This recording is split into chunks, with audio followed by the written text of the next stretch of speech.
Raymond Singh, real estate broker with M Immobilier and founder of Pre-Sales Montreal. I currently stand at YUL Phase 1 in the Sky Lounge, about to go one-on-one for an exclusive talk with Guido Caso, Vice President of Sales and Marketing at Brivia Group, and Fernando Bucci, Vice President of Pre-Construction and Planning at Brivia Group. Welcome.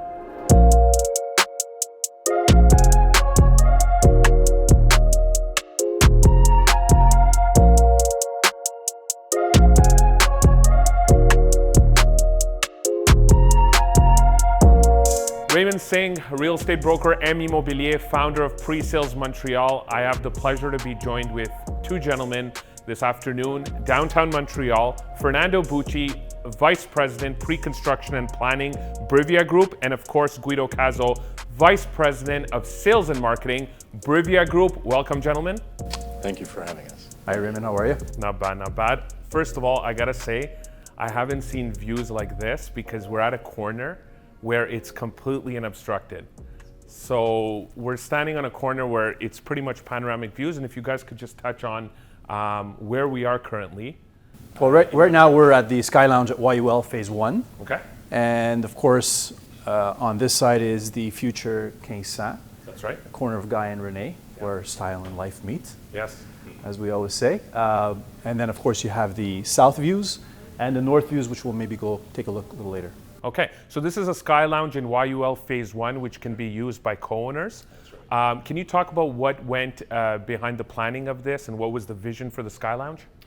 The vision basically was to say the majority of condominium spaces have been getting smaller over the last few years. So it was a way of giving back to the proprietors to say, well, yes, my condo is small, but I do have a rather shareable large-sized piece that I can share with the rest of the community in the tower, where I can enjoy the views even though I buy only a small piece of heaven. Of course. And you have access to the spectacular view at approximately 350 feet in the air from Renée-Lévesque height. Amazing. So, yeah. Okay, so whether you have a studio condo in YUL or you have a 2-floor sky condo, which is absolutely stunning, I've been in one of them, you can come up here and use this beautiful space. That's the intent. That was the intent, so that they can enjoy the views.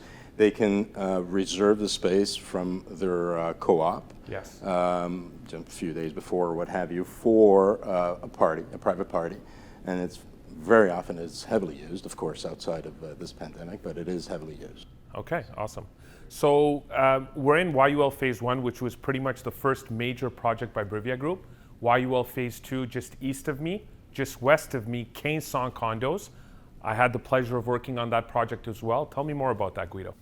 Well, 1500, we launched that project in October 2017. And since then, it's been well accepted into the neighborhood. We're developing a new community. It's something that has never been here before. Of course, the downtown core is being developed as we speak on a daily basis. We have multiple towers going up, and it's wonderful to see every day. Absolutely. So what I love about 1500, and obviously a lot of the investors that I worked with and buyers that purchased there, first of all, the proximity to Concordia University. It's Absolutely. The first major tower you see when you enter the downtown core, because before Guy, I always look at the west side of downtown being Shaughnessy Village. That's right. And that's pretty much what it is, right? That's right. So Guy is where downtown starts. Yeah, it's the gateway of Montreal. It's the gateway of Montreal, exactly. 1500, the gateway of Montreal. Beautiful. And actually, that played a major role in our planning of that project. Yes. In the design of the project, actually. Of course. There was 2 projects recently completed by Brivia Group. One was Stanbrook, which is specifically rentals. And then, of course, Nest Condos on Crescent Street. In my opinion, one of the most vibrant streets in all of Canada. Absolutely. Talk to me about that project. Well, Nest, we were very excited to develop that, and Fernando and I got together and pretty brainstormed the whole idea, and we wanted to basically give a more pied-à-terre kind of product in the Montreal core. Okay. And of course, being on St. Catherine is obviously. Okay, so pied-à-terre, smaller micro condos, something Correct. you have in downtown. Correct. You know, when there's a snowstorm, I don't know about you guys, but I always wish I had a place in downtown rather than driving out to the suburbs, right? What are you talking about? You have a place here, right? Yes, absolutely. Yes, absolutely. So I want to talk about the planning aspect, Fernando. When you're planning a project and you're in the early stages, other than the factor of density and height and of course the floor plate you're working with, What else are factors that are coming into play in the Montreal market right now? When we try to envision the development at a certain property that we decided to purchase at this point, we follow a little bit of where the market is going in terms of what their needs are. And of course, what their spatial needs are, but what their live-in needs are. Therefore, it dictates the amenities and the sizes of the condo units. There's a lot of collaboration, of course, with sales in terms of what has been sold and what could be sold and where that market is going. And then, of course, the amenity spaces, therefore, create the community inside the project. So when we merge those two ideas is where we start to blossom and say, well, okay, hence this is the target market, this is the theme of the project, and we start to therefore figure out the details. And the details actually come early on. Details meaning details in the amenities and the finer details, such as should we put specific type of finishes that are relative to that particular project and that particular theme, and therefore that particular clientele. Okay. So we do a lot of that early on. So one thing I absolutely loved about 1 Square Phillips, where I'm going next, first of all, the highest or tallest, for that matter, tower in all of Montreal. It's 61 stories, right, facing Square Phillips, hop, skip, and a jump away from the Eaton Center. I want to talk about the whiskey room. Yeah. And that was an incredible idea. I don't know whose idea that was. It's actually a collaboration with everybody. When we sit down and we brainstorm, I mean, of course, we always want to try to bring new elements to our buyers, to the end user, yeah, and the lifestyles that are out there today. Yes. So, and of course, always giving that flexibility. And yes. And some of the amenities and features of that project, which I loved, was a system where the snow and the ice melt in the drive up and on the terrace, the Scotch/whiskey room, Amazon lockers. That's right. Basketball court. Dog park.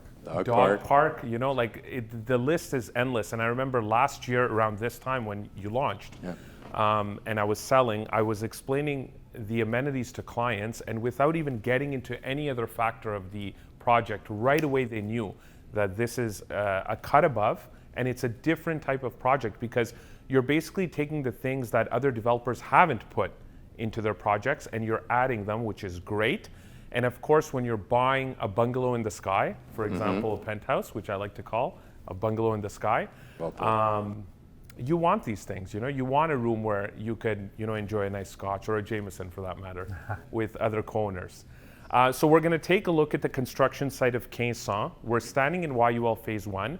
YUL Phase 2 just started delivering, if I'm not mistaken, to clients. Absolutely. I had the occasion to work on that project as well, and we have some clients that are receiving their units and their keys in the next few months. We will also be taking a look at Nest, and we will go over to 1 Square Phillips. Now, I'm sure you can't give me too much, but if you guys could talk to me, especially Guido, what's coming from Brivia Group and what can we expect, especially myself, because I love selling with you guys. Well, the good news is that we haven't stopped planning, so there is a couple of projects coming up in the near future. That's all you could give me. That's all I can give you for now. Everyone knows where they could get. And that will always evolve and get closer and closer. Absolutely. As we get closer. Absolutely. And we really appreciate being, getting a head start always. We also appreciate working with you, Raymond. I mean, you worked on all our projects. So. Yes, absolutely. Actually, speaking of that, I started working with Guido, if I'm not mistaken, around 2014, I would say 2015. I believe around there. Sometime around there. Yeah. And we've built a relationship throughout the years. And it's great working with developers that you could pick up the phone and call. And you have that relationship with, Right. It's good. Especially in a city like Montreal. We're a very big city. There's a lot of development going on. And of course, there's a lot of brokers as well. So look, I want to thank you guys. We're going to, like I said, take a look at the construction sites. Okay. We're going to touch on that as well.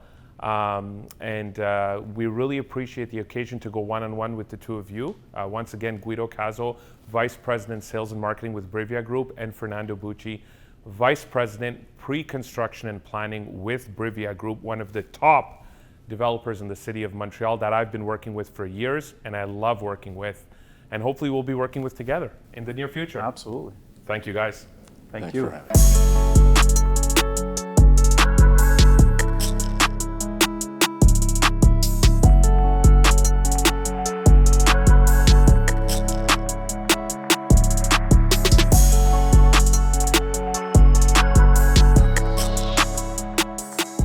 looking at the back, Yeah. right? Yeah.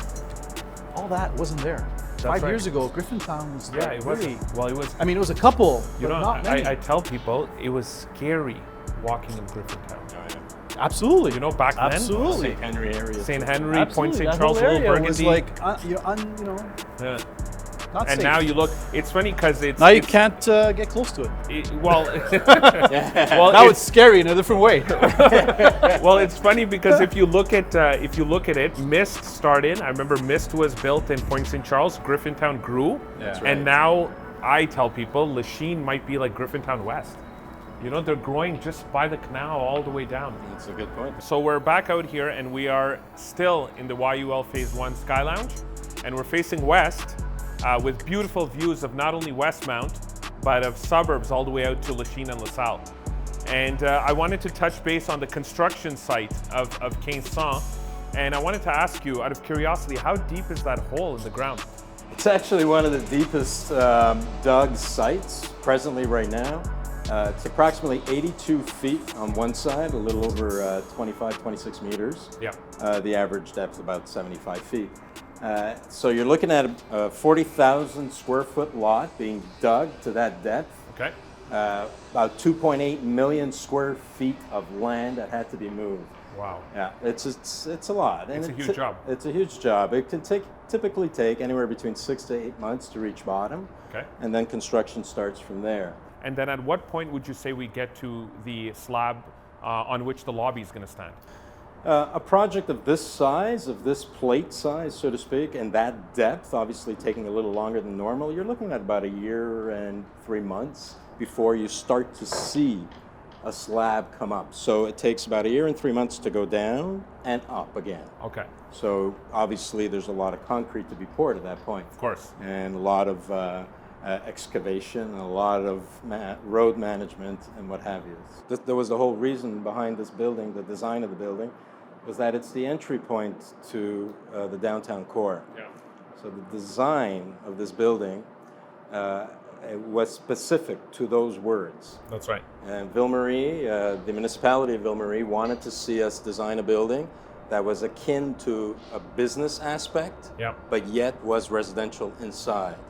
So they wanted to make sure that we didn't create a regular tower with full of balconies. Yeah. They wanted it to reflect this is business. Okay.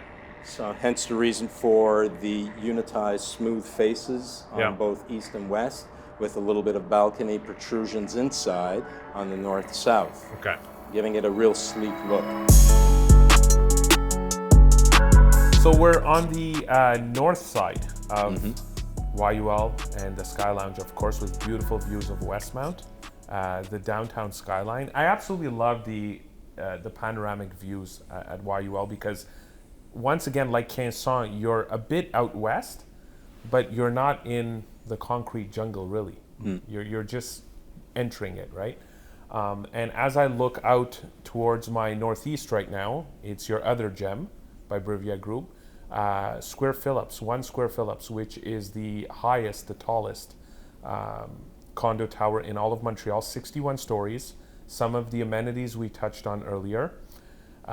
So it's a very ambitious project. And if you could touch on that, and when you launched Guido, the vision behind that, and of course, such cutting edge amenities. Well, we first of all, the location of Square Phillips is iconic on its own. And of course, when we acquired the property, immediately we thought of doing something special for the area. Of course. And of course, by including different lifestyle of amenities, which we've touched base on. We also wanted a different style, and at the same time show what was done from the past. So kind of like the past, present, and future Amazing. of what That's right. Brivia wants to do Yes. and develop. What Brivia Yes. wants to develop. So that's in a nutshell. That's pretty much it. Is it safe to say it's the flagship project for Brivia, or is that why you Honestly, we get a lot of these questions about who is your favorite and which one is the best. Of course. It's like children. Yeah. You love them all. Yeah, of course. Yeah. And there's, of course, the bylaw in Montreal that you can't be higher than Montreal. So I want to talk about air rights. Is that a thing in Montreal yet, or is that only in cities like Chicago and New York? It is a thing in Montreal. It's not heavily used. Yeah. It is a thing. We're on contiguous lots, neighboring buildings that cannot use their full density. We can share it, we can purchase it, and therefore by purchasing the density, you can use it for your own good, therefore going above the precluded density that you thought you would have. Sometimes it means you can go higher, sometimes it means you can go a little fatter. So yes, it does exist in Montreal, but not as common, not just yet. The challenges in creating a very tall tower is you're creating iconic views. However, Montreal does have something special, as you're referring to the Montreal peripheral, where we cannot exceed the Montreal peak. That's right. And therefore, we do have another element that we had to keep into mind that was not quite common in anybody's planning cycle in Montreal ever before. So, Fernando, one thing I love about Square Phillips and my clients actually really like about the project is the infinite loop, which I like to call the gated community. As you enter the project and the community you have built there, it's basically, first of all, it's everything is going to melt as soon as you enter. So there's going to be a snow melt system there. That's right. You'll never have a plow coming and going, right? From the inside of that community. Exactly. Yes. And it's a gated community, as in, it's a gated tower. So you hear about gated communities out in the suburbs, but now this is a gated tower. Talk to me about that. So the intent was to create a gated community that actually had a gate to start with. So it has one point of entry, and we created a gate and a system whereby people can, or people that own, can go in and out rather easy. So it's not a closed gate where you have to get out of your car or anything like that. But in order to create this iconic loop or courtyard, we needed somebody special to do that, somebody who had experience with that. And when I was referring to getting the right team members, one of them was Mr. Claude Cormier, a very famous international landscape architect based here in Montreal. And the courtyard has a theme relaying back to the entire theme of that particular area, which was known as the, call it the fashion district of Montreal. Of course. And Claude Cormier captured that and created the call it the courtyard coverings in a pied-de-pole pattern. So it would have been a disaster to say that, well, it's going to be covered 30% of the time with snow. Okay, so as the VP of Sales and Marketing, Guido, I want to ask you, without obviously giving me, too many of your secrets, how your marketing differs from project to project, whether it be YUL, Stanbrook, Nest, Square Phillips. What is your target market, and how does your marketing differ? Well, to me, that's a very good question. But to be honest with you, the simple answer to give you is basically it just evolves through every single project. From the minute that we acquire the land, I come up with a strategy and vision, and from there share that with the team internally, and we brainstorm, and then from there it just, like I said, evolves into what we do. Okay, so from the beginning, as soon as you acquire the land, there comes, what are we going to name it, what it's going to look like, what the renderings are going to look like, but at the same time, what the target market's going to be. Exactly. Once we establish the product, yes, and the offering, then at that point as well, it kind of more defines, and that's why I keep saying that it evolves. It always evolves. But there's always a tagline that really starts from the very beginning. Of course. Okay, guys, I really appreciate you taking the time out of your busy schedules and sitting down and having this candid conversation with me and, of course, our viewers. What I want to do now is take a look at these beautiful unobstructed views at YUL, because I can't get enough of them.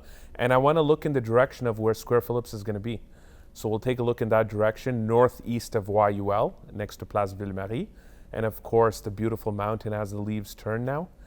So let's go do that. Absolutely. It's our pleasure.